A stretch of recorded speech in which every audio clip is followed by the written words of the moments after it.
Like I would watch Magic play. I'd watch Michael play. And I would see them do these unbelievable things, and I'd say, you know, can I get to that level? I don't know, but let's find out. He's the best player in the game. So many guys tell stories about your work ethic. Yeah. What was really your work ethic like, and for how long did you stay disciplined? Well, I mean, every day. I mean, since 20 years. I mean, it was an everyday process, and trying to figure out strengths and weaknesses. For example, jumping ability. Man, my vertical was a 40, it wasn't a 46 or a 45. My hands are big, but they're not massive, right? So you got to figure out ways to strengthen them so your hands are strong enough to be able to palm a ball and do the things that you need to do. Quickness, I was quick, but not insanely quick. I was fast, but not ridiculously fast, right? So I had to rely on skill a lot more. I had to rely on angles a lot more. I had to study the game a lot more. And but I enjoyed it though. So like from the time I can remember when I started watching the game, I studied the game, and it just never changed. How did you get mentally and emotionally so strong where it doesn't bother you? Well, you got to look at the reality of the situation.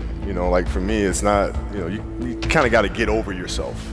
Like, it's not about you, man. Like, okay, you feel embarrassed. You're not that important. Like, get over yourself. That's where you go. Get over yourself, right? Like you're worried about how people may perceive you, and like you're walking around and it's embarrassing because you shot 5 air balls.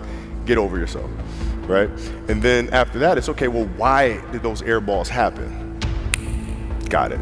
High school, year before, we played 35 games, max, right? Week in between, spaced out, plenty of time to rest. In the NBA, it's back to back to back to back to back to back to back. I didn't have the legs.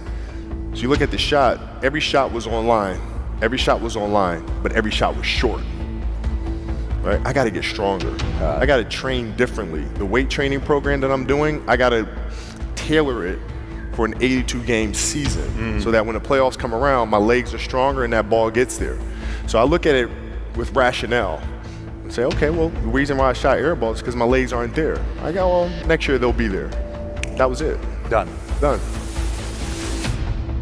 If I'm buddies with you from high school, if I'm a cousin of yours, what happened to our relationship? How did that gravitate when you went into the league and you're determined to become the greatest, or you're determined to become one of the greatest?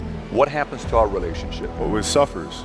It does suffer. Oh, yeah. Okay. Yeah. And you understood that. You were okay with that. Well, yeah. And the people that love you, like friends and family, like they know that about you. Got it. So they let you be you. And when you reconvene, you pick back up where you left off.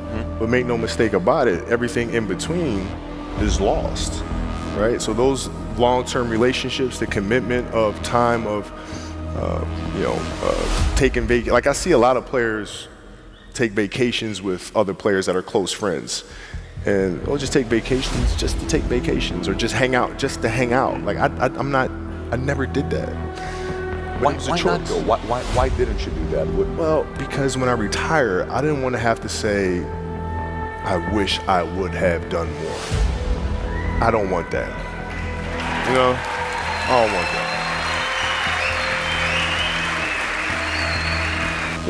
You got a lot of people paying their hard-earned money to come watch you perform.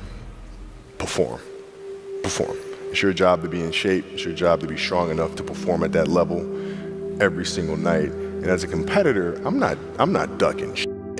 Like it's not, oh my God, my back hurts, I'm sore. We got to play Vince Carter and Toronto Raptors tonight. We actually had this happen. We had a game against Toronto in 2000, and Vince was tearing the league up. My back was jacked. But like the perception of that, like what? Kobe's missing the game against Toronto and Vince Carter because my back was really spasming. But people will be like, what? Oh, he's ducking Vince. Excuse me? No, I don't think so. So I would be in the layup line like, okay, there's a lot of days where you can rest and recover. Today ain't one of them. Your back can bother you any other day. That shit ain't bothering me today. Wow. He gonna have to see me today. Yeah. Amen. Yeah. Same determination. What's your current work schedule look like today? It's different because I personally am not writing every word of the novels. I am not animating the films. What I have to do now is make sure that the people that we bring in, these obsessives that we bring in, are challenging themselves to do the best job that they think they can do. That's what I'm there for, is for them to constantly look in the mirror and self-assess and challenge themselves. If we have a project and you're saying, okay, I can do that, that's not the project we want. The projects that say, I don't know if I can animate that. I don't know how to write that story. I don't know how to do that. Those are the things we want, because through that curiosity, you'll reach a level that you didn't think was possible. And so running the studio, that's what I'm doing.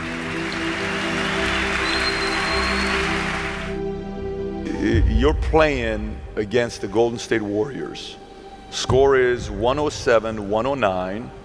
You guys are close to getting into the playoffs. You know exactly what happens in the game. You go up, you're about to take your shot, and then all of a sudden, boom, Achilles happens, right? He went and hit the free throws, and then you walked off the stage. Yeah. And you got the surgery done. When I went in the trainer's room, my kids are in there, and they're looking at you and stuff, and I'm looking at them, and I'm like, it's all right, Dad's gonna be all right. It'll be fine. It'll be all right. It'll be all right. It'll be all right. As a parent, you gotta set the example. You gotta set the example. This is another obstacle.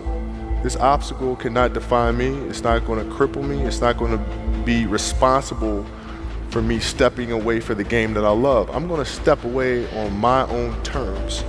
And that's when the decision was made that, you know what, I'm doing it. I'm doing it. You're a freaking beast, bro. Yeah, hey.